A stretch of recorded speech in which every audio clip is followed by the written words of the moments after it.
The first crack in the dam was barely noticeable. By the time anyone realized the structure was failing, it was too late. The Delacroix Dam, once the lifeline of New Canaan, crumbled under the weight of torrential rains, unleashing a monstrous surge of water that swallowed the city whole. Buildings crumbled, streets vanished beneath the rising tide, and those who couldn't escape in time were lost to the depths. But drowning wasn't the worst fate awaiting the survivors.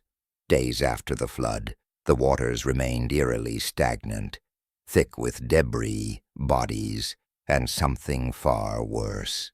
Things that had once been human, but had become something else entirely. It started in the hospitals. As the floodwaters mixed with biohazardous waste from research labs and morgues, something sinister awakened. The virus, an experimental pathogen buried deep in government facilities, had found the perfect breeding ground. The dead didn't stay dead. They surfaced, their bloated forms moving unnaturally through the water, their vacant eyes glowing faintly in the darkness. They weren't just swimming, they were hunting.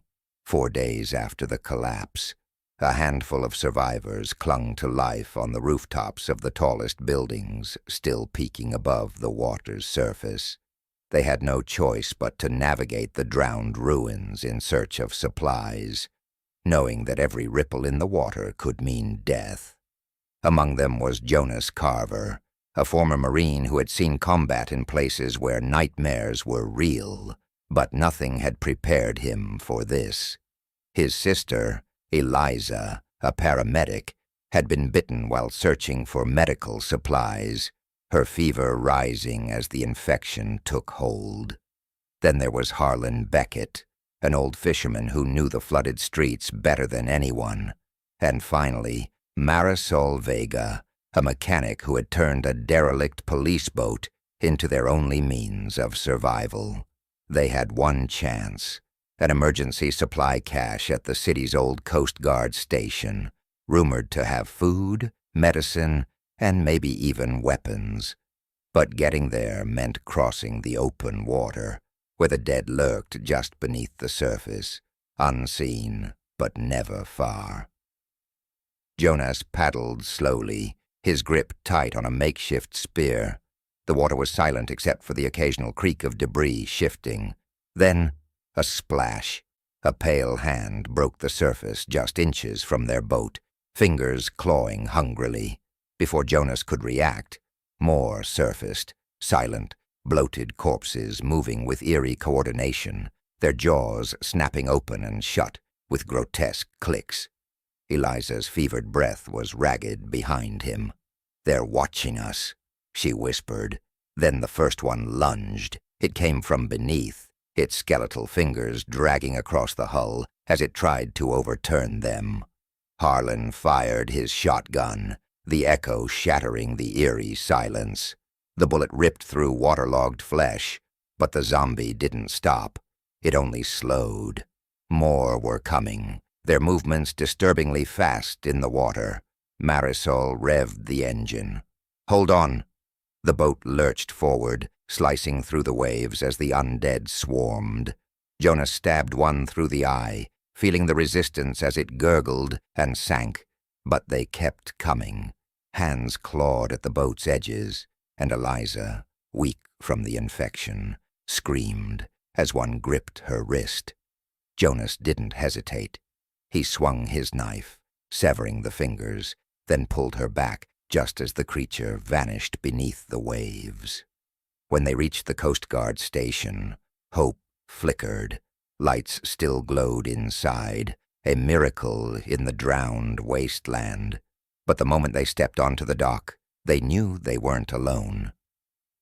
The doors were barricaded from the inside. Shadows moved behind shattered windows.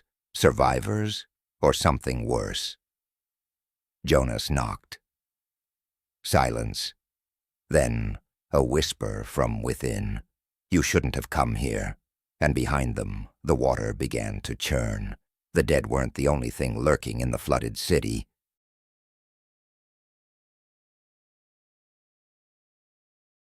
Jonas's hand hovered over his knife as the voice from inside the Coast Guard station repeated, "You shouldn't have come here." Harlan stepped forward, gripping his shotgun. "Why the hell not? You got supplies, shelter. Looks a damn sight safer than where we came from." A long pause. Then the voice whispered, "It's not safe. Not in here. Not anywhere." Jonas exchanged a glance with Marisol. Something about the way they said it, flat, resigned, made his stomach twist. Before he could press for answers, a ripple moved across the water behind them. Not a normal ripple, the kind that came when something big was moving below. Inside, now. Jonas didn't need convincing. He grabbed Eliza, dragging her towards the door as the boat rocked violently. Marisol scrambled up after them, yanking Harlan along just as the first screech echoed from the water. The door flew open, and they tumbled inside. The moment they were through, the unseen survivor slammed it shut and bolted the heavy locks. A heartbeat later, something crashed against it from the other side. Eliza coughed, her fevered body trembling against Jonas as they took in their surroundings. The inside of the station was dimly lit by flickering emergency lamps, casting eerie shadows across the walls. Shelves had been cleared, furniture stacked into makeshift barricades. Their host stepped forward, a wiry man with sunken eyes and a shotgun slung over his back. He wore a Coast Guard uniform, but it was stained, torn, barely holding together. Jonas squared his shoulders. "Thanks for the save. Who are you?" The man's expression remained unreadable. "Lieutenant Marcus Hale. What's left of him." He motioned for them to follow. "You should have stayed away. The dead are bad enough, but they're not what's hunting out there." Marisol frowned. "What the hell does that mean?" Hale led them deeper into the station, where a massive observation window overlooked the flooded remains of the city. The moonlight illuminated the water, still except for the occasional ripple. Then they saw it. Something huge moved just beneath the surface. It wasn't a zombie. It wasn't human at all. Jonas instinctively stepped back from the glass. The shape beneath the water was serpentine, long, muscular, coiling through the ruins with unnatural grace.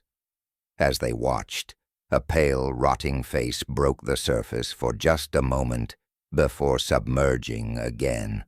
Not a zombie, not entirely. Hale's voice was grim.